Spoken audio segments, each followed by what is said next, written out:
David, tell me, what brought you to Baylor as a student? I'd gone to school 2 years, and I spent 3 years in the Marine Corps. And I couldn't decide what to do. I was trying to decide what to do when I got out of the Marine Corps, and I'd worked in Spartanburg at Spartanburg Herald, but a friend of mine who had gone to Baylor suggested I write Dave Campbell and see about going to work with him, for him. So I did, and he said that there's going to be an opening, and so I should come, and so that made me come. And so I was married at the time and had a small child, and we drove nonstop from Parris Island, South Carolina to Waco. And the next day I went up to see Dave on Monday, first Monday in June, 1956. And he was just amazed. And what are you doing here? He said, didn't you get my letter? The guy you're going to replace didn't leave. And his name was Stan Hockman. He later became he became the most famous sports writer in Philadelphia history. And what had happened is I'd taken 2 months off of all my leave time and gone back to Spartanburg to work to see if I wanted to go there instead of going to Baylor. And the letter was sent to me at my previous address that I never, it probably headquarters company, H&S Battalion, Parris Island, South Carolina, and it's probably still there. I didn't have any, I only went back for like 3 days to get out, 2.5 days to get out, take my discharge. So I didn't start out well. I worked that summer at Methodist Home as a recreation director. Great experience. And by the fall, I began getting some part-time work. First on the Central Texas desk, and then later doing some work in sports. And I met one of my lifelong friends immediately. I sat beside Reba Campbell, and we've been friends ever since, from 1956 till now. And a lot of great people were there at the paper. Jules Lowe was the Central Texas editor, and he had a great career. He's now dead. A great career at the Associated Press. But it took me a while. By the end of my first year at Baylor, I was working full-time in sports, and then in the second year, so I was only there 2 years. I was there 56 to 58. When did you know you wanted to be a journalist?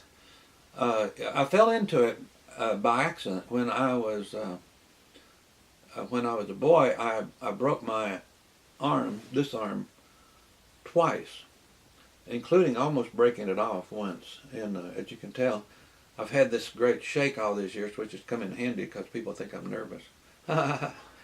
And so when I was in high school, one of the coaches suggested that I was going to be the manager of the basketball team.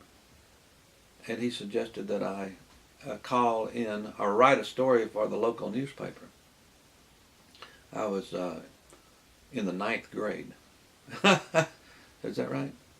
I was in the 10th grade. So from about the time I was in the 10th grade, by the time I was a senior, I would report on our games to area newspapers, Spartanburg, Charlotte, and Asheville. And when I was a senior, the Spartanburg Herald hired me when I was still in high school. So I started to work on February the 1st, 1951 at the Spartanburg Herald, which seems impossible today, right? It was a different time. And from then on, it's just one thing after another. What did you love about it? I mean, was it that first byline? Was it something else? Listen, I still like and appreciate, and I'm surprised I'm surprised at how the people on the street I live don't bother to take newspapers and read them. The process is, for those people who've done it and are doing it, boy, there's nothing quite like the process, like You pick up the Chronicle today and see 2 stories from San Antonio about the Rockets game. You see the guy writing about the Astros Braves game, and that all has to be pulled together. Think about this: the game is over late. The basketball game's over at 10 something, and within a matter of minutes, that has to be put together, laid out in the paper, the headlines written, the pictures selected, the page put together, and then it all falls. That right there, when that gets in your blood, it's hard to get it out of your blood. It's just a great experience, Even as early as when I was doing this, we used to write on the typewriter, and then there was no word processors early on or any of those sorts of things. Do you think that's better for journalism, or is it? You just everything you adapt. Everything you adapt to the changes that come along, and mostly take advantage of it. And yeah, I think it is better because I was talking about. Think about the people who are covering major league sports of one kind or another. There they are with their laptops, and now they can just email their stories in. Whereas once upon a time, you'd write them, and you'd have to be a Western Union guy who'd send them in, and it was a much slower process. It's much faster now. I mean, sometimes it takes just a matter of minutes. Let me take you back to when you coming to Baylor. When did you first set eyes on campus, and what did you think? Well, I'd never been west of the Mississippi until the trip out there, and it was much different than it is now. You take away every building that's been built since the 60s, and you'd see how it was much more compact and much smaller.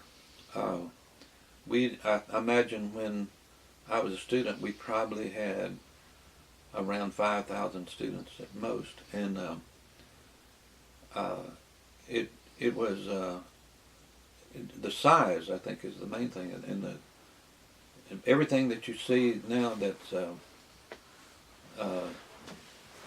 that's east of the campus just wasn't there. That was, in fact, it was a housing development that went away with one of the public housing changes that occurred in Waco, and it was just another difference is people tended to be more from small towns and not as many from the cities, but it was very friendly. The one thing I remember, I think, more anything, you pretty well got to know everybody. I mean, there were people that you were that maybe you weren't even in class with, but would just see occasionally, and over time you'd get to know them pretty well,